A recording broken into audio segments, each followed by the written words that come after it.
Hello everyone, Radhe Radhe, नमस्कार, जय हिंद। तो चलिए आज का टॉपिक हम लोग स्टार्ट करते हैं। तो मुगल काल का लास्ट शासक के बारे में हम आपसे डिस्कस करेंगे आज। तो वो था औरंगजेब। तो जो औरंगजेब है, इसके शासन काल की अगर हम बात करें टाइम की, तो शासन काल का जो टाइम पीरियड था वो था 1658 से 1707 ईस्वी। इसका टाइम पीरियड है। यहीं पे आप देखेंगे कि ये जो औरंगजेब है, इसका जन्म हुआ था 1618 ईस्वी में गुजरात में। इसका जन्म कहाँ हुआ था? 1618 ईस्वी में गुजरात में इसका जन्म हुआ था। इसकी माता का जो नाम था वो था मुमताज और पिता का नाम क्या था? शाहजहां। यहीं पे आप देखेंगे इसके गुरु का नाम था मोहम्मद हकीम। क्या नाम था इसके गुरु का?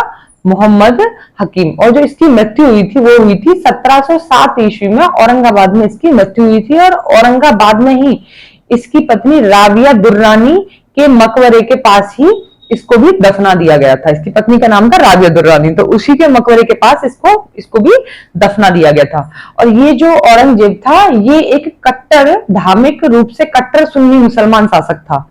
इसीलिए इसको जिंदा पीर भी कहा जाता है। क्या कहा जाता है इसको जिंदा पीर भी कहा जाता है। यहीं पर आप देखेंगे इस्लाम धर्म में जो थी चित्रकला जो थी प्रतिबंधित थी।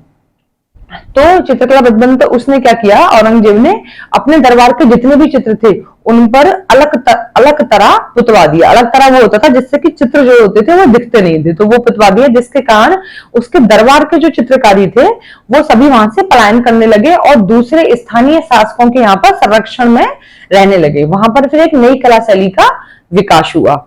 यहीं पे आप देखेंगे कि जिस चित्रकला का पतन शाहजहां के समय में प्रारंभ हुआ, उसका तीव्र गति से जो पतन हुआ वो औरंगजेब के समय में और तीव्र गति से होने लगा।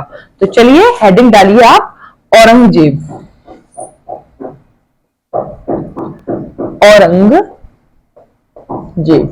तो इसका आप देखेंगे शासन काल का टाइम पीरियड क्या है, 1658 से 1707 ईस्वी इसका टाइम पीरियड है।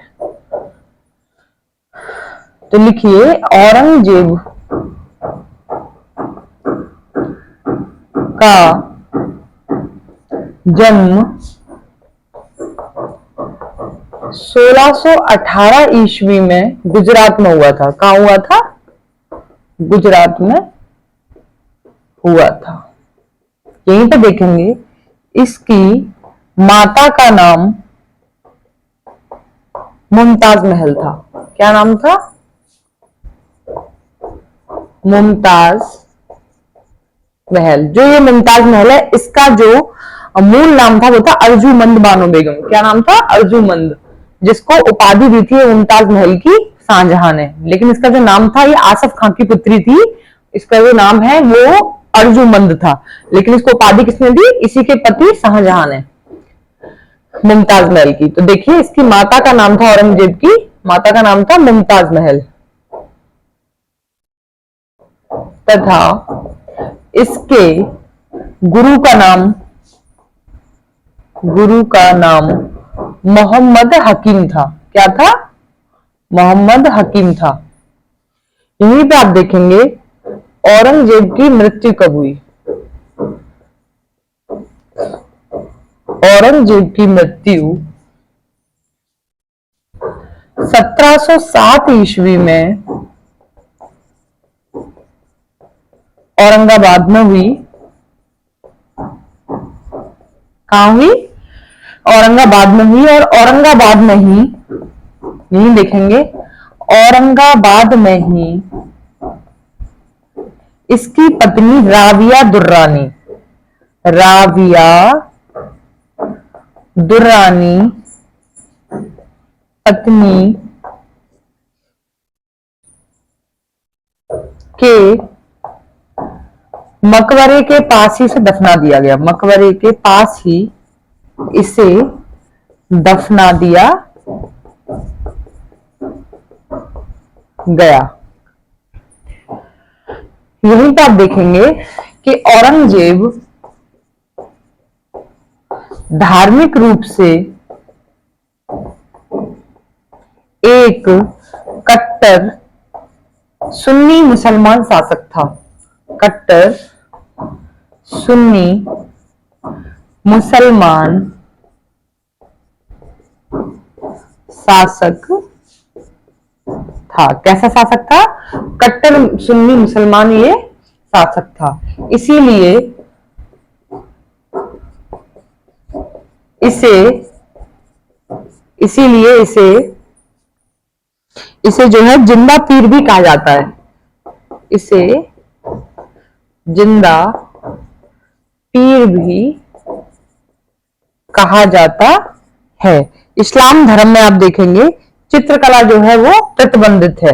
देखिए इस्लाम धर्म में चित्रकला प्रतिबंधित है। इसीलिए औरंगजेब ने अपने दरबार के चित्रों पर अलकतरा पुतवा दिया। चित्रों पर अलकतरा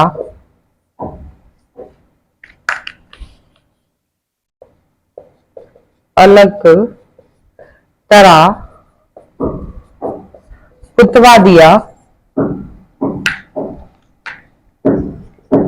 अलकतरा पुतवा दिया जिसके कारण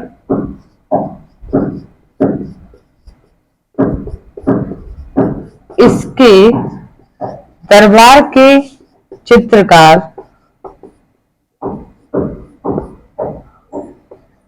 पलायन करने लगे और दूसरे स्थानीय शासकों के यहाँ पर और दूसरे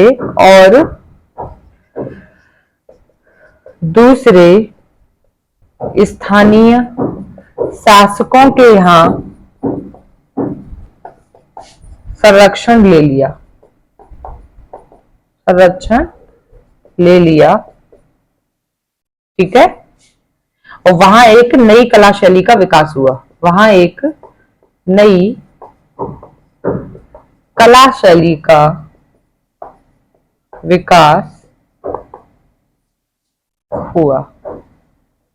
चलिए तो इसे आप नोट कीजिए। ठीक है।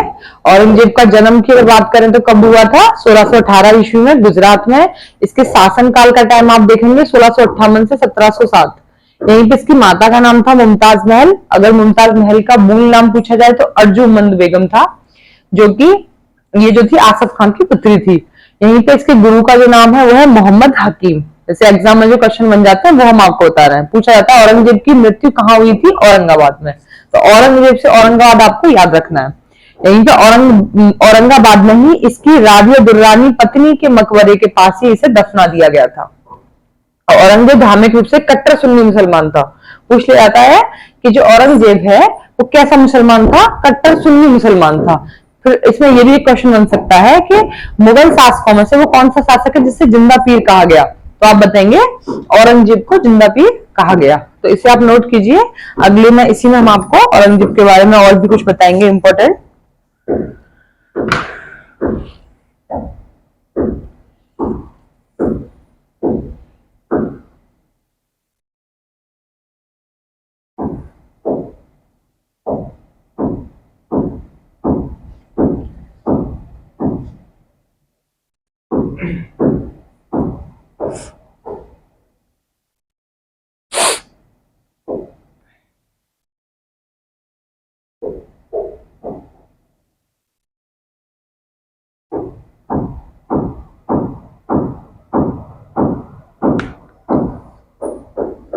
देखिए शाहजहां के समय में जो है कला का पतन प्रारंभ हो गया था। इसका चित्रकला का जो है पतन प्रारंभ हो गया था। वही पतन जो है औरंगजेब के समय में और तीव्र गति से होने लगा। यहीं पे आप देखेंगे कि औरंगजेब जो था वो कला का घोर विरोधी था। कैसा था? कला का घोर विरोधी था। परंतु इसके शासनकाल में औरंगजेब के विलासिता और खुशमदी चित्र जो थे वो ज्यादा बने। तो आप देखेंगे इसमें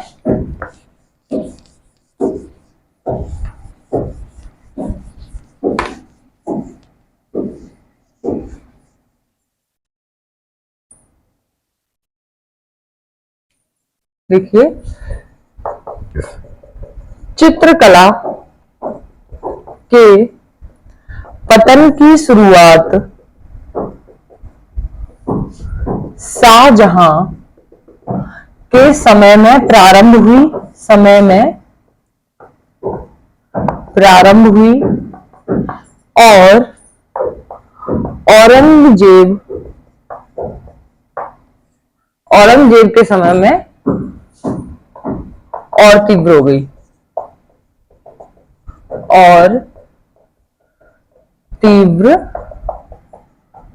हो गई यहीं पे आप देखेंगे औरंगजेब कला का घोर विरोधी था। औरंगजेब कला का घोर विरोधी था, लेकिन इसके समय में जो है, इसके शासन काल में विलासिता एवं खुशमदी चित्र ज्यादा बने। लेकिन इसके शासन काल में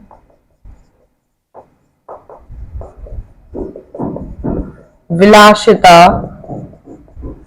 एवं खुशमदीद के चित्र ज्यादा बने, जिसमें आप देखेंगे कि इस समय तक मुगल चित्रशालाएं शामिल रही। इस समय तक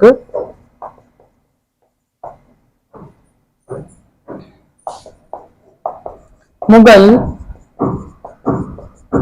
चित्रशालाएं शामिल रही, जिनमें आप देखेंगे औरंगजेब के युवराज काल से लेकर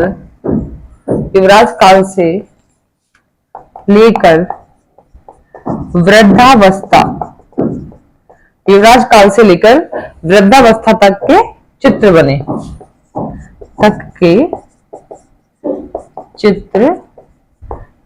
देखिए चित्रों में कौन कौन से चित्र थे इसमें, जो मुगल चित्रशालाएं थी।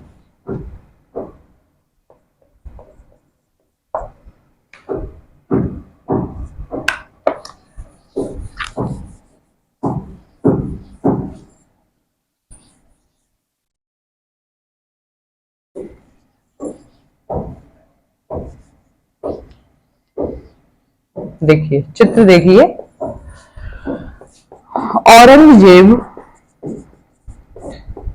औरंगजेब का युवराज काल की मुखाकृति का चित्र,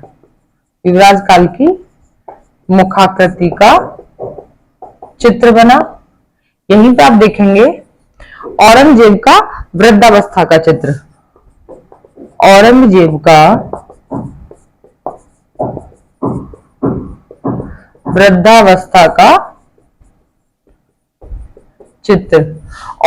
शिकार करते हुए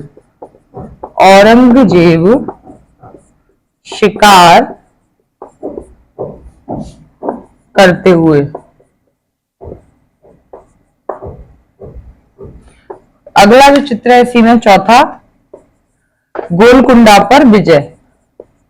गोलकुंडा पर क्या है? गोलकुंडा पर विजय।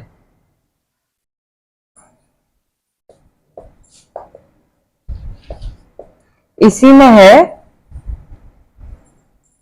बीजापुर का घेरा।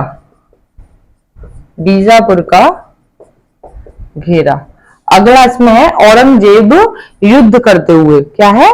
औरंगजेब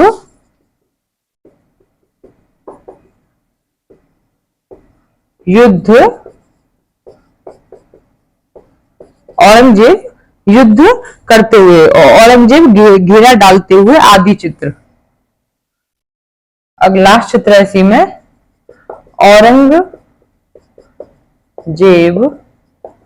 घेरा डालते हुए। तो ये जो मुगल सालान जो स्थापित कराई, इनमें जो चित्र थे, एक था औरंगजेब का युवराज काल की मुखाकृति का चित्र, औरंगजेब का वृद्धावस्था का चित्र, औरंगजेब शिकार करते हुए, युद्ध करते हुए, बीजापुर का घेरा, गोलकुंडा पर विजय, ये सभी इसमें चित्र बने। आगे आप देखेंगे, पहले से नोट कर लीजिए, अभी और भी है थोड़ा बहुत।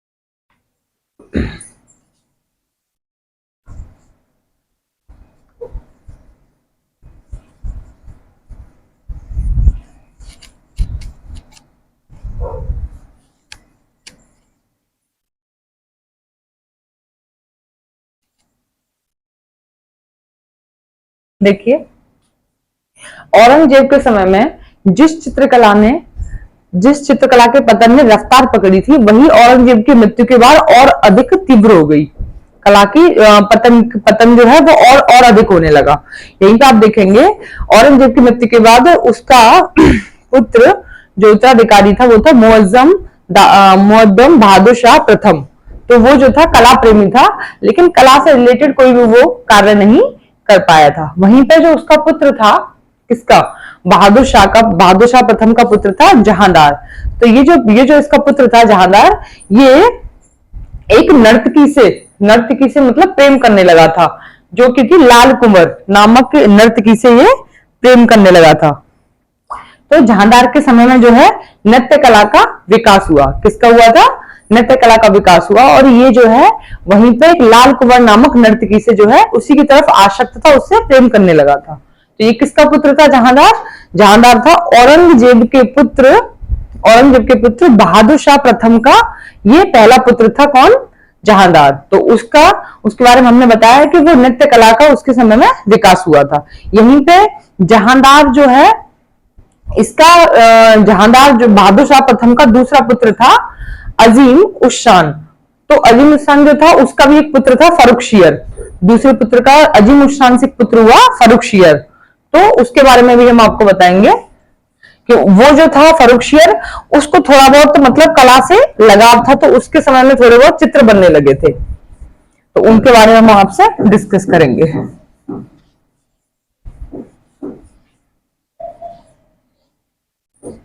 देखिए, औरंगजेब के समय में जिस चित्रकला ने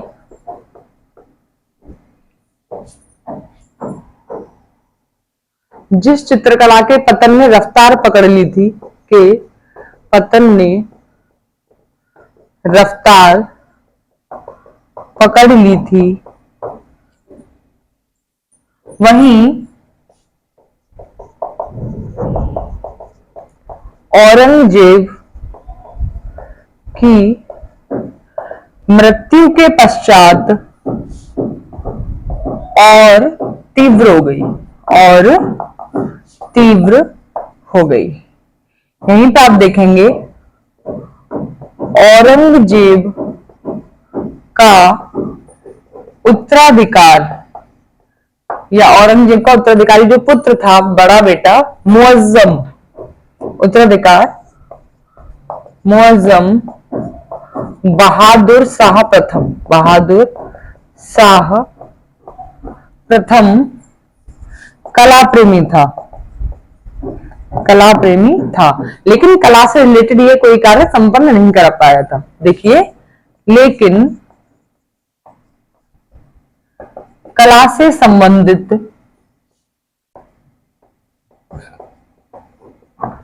कोई कार्य नहीं कर पाया, कोई कार्य नहीं करा पाया। ठीक है, यहीं पे आप देखेंगे बहादुर शाह प्रथम का पुत्र हुआ जहांदार। क्या था? जहांदार। तो देखिए, जहांदार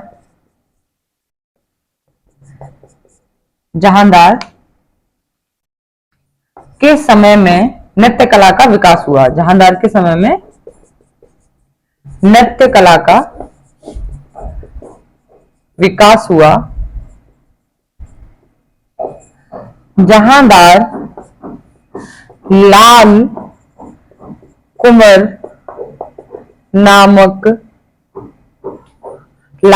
नामक नर्तकी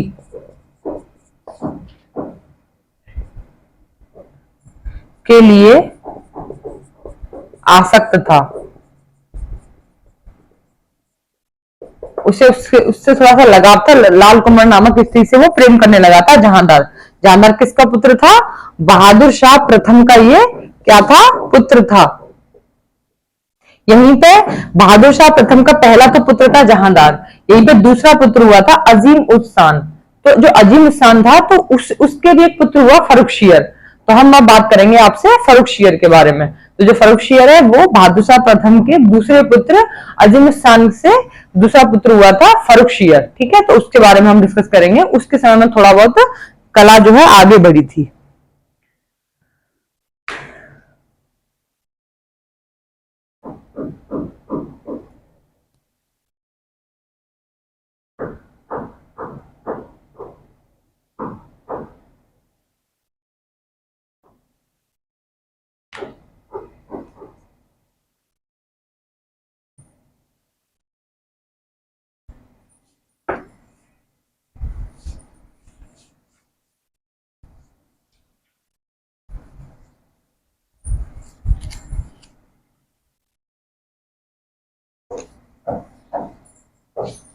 देखिए, तो जब औरंगजेब चला गया उसके बाद बहादुर शाह प्रथम हुआ उसका जो पुत्र था, उसके समय में भी कला का कोई विकास नहीं हुआ था। साथ ही जहांदार के समय में नृत्य कला का थोड़ा बहुत विकास हुआ। फिर आप देखेंगे उसके बाद बहादुर शाह प्रथम का जो दूसरा पुत्र था अजीम उस खान, उससे पुत्र हुआ फर्रुखशियर, तब जाके थोड़ा बहुत कला का कुछ थोड़ा बहुत विकास हुआ था। तो दूसरा पुत्र कौन था?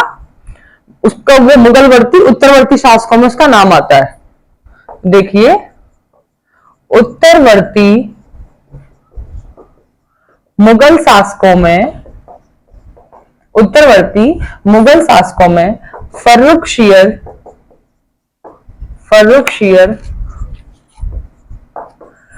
के समय में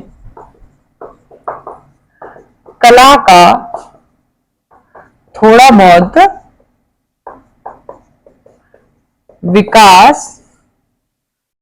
विकास हुआ। इसके समय में रंग एवं रेखांकन में थोड़ा बहुत सुधार हुआ और रति एवं विलासता से संबंधित कुछ चित्र भी बने। रति एवं विलासता से संबंधित कुछ चित्र भी बने।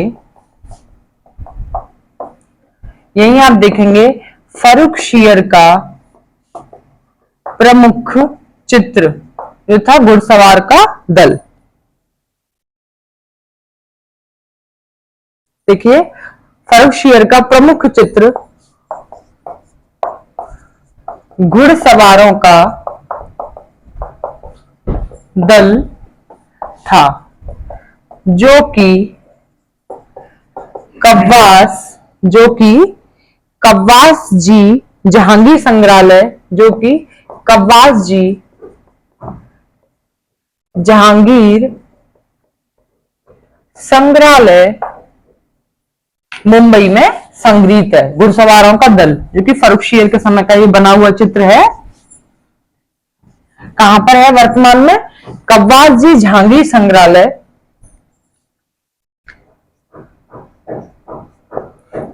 संग्रहालय, मुंबई में संग्रहित है। चलिए, तो आज के लिए यहीं पे हम इस क्लास को यहीं पे समाप्त करते हैं। तो देखिए, इस क्लास में हमने आपको बताया औरंगजेब के बारे में, और औरंगजेब के जो पुत्र थे जिन्होंने थोड़ा बहुत काम किया उसके बारे में हमने आपसे चर्चा की। तो औरंगजेब के पुत्र हमने आपको बहादुर शाह प्रथम के बारे में बताया, यहीं पे बताया बहादुर शाह से जो पुत्र हुआ जहांदार, और जहांदार से हुआ था जहांदार हुआ, और यहीं पे दूसरा जो पुत्र था अजीम उस खान, जो कि था बहादुर शाह प्रथम का पुत्र। बहादुर शाह प्रथम के पुत्र अजीम उस खान से भी एक और पुत्र हुआ था फर्रुखशियर, जिसके समय में थोड़ा बहुत कला का विकास हुआ था। तो यहीं तक इसके बारे में कुछ जो बताया गया है मुगल काल में, तो फर्रुखशियर के बारे में और यहीं तक इसी शासक के बारे में बताया गया है। आगे के शासकों के बारे में थोड़ा थोड़ा उन्होंने थोड़ा बहुत काम किया था, तो वो कोई इंपॉर्टेंट नहीं है, ना ही टीजीटी में इतना उनके बारे में डीपली पूछा जाता है। यहीं तक आपके जो भी क्वेश्चन बनेंगे इन्हीं में से बनेंगे, जो भी हमने आपको कंटेंट दिया है। चलिए, तो आज के लिए इजाजत दीजिए, कल फिर मिलते हैं। तो एक और हमें बात बोलनी थी, कल की जो क्लास रहेगी आपकी बहुत इंपॉर्टेंट क्लास रहेगी। कल से जो भी 2-3 क्लास रहेंगी मुगल काल की, जो कि एग्जाम की दृष्टि से बहुत ही महत्वपूर्ण है, तो उन्हें बहुत ध्यान से देखिएगा, जो उनमें से काफी क्वेश्चन आपके एग्जाम में आएंगे। चलिए, कल फिर मिलते हैं, इजाजत दीजिए, राधे राधे, नमस्कार, जय हिंद।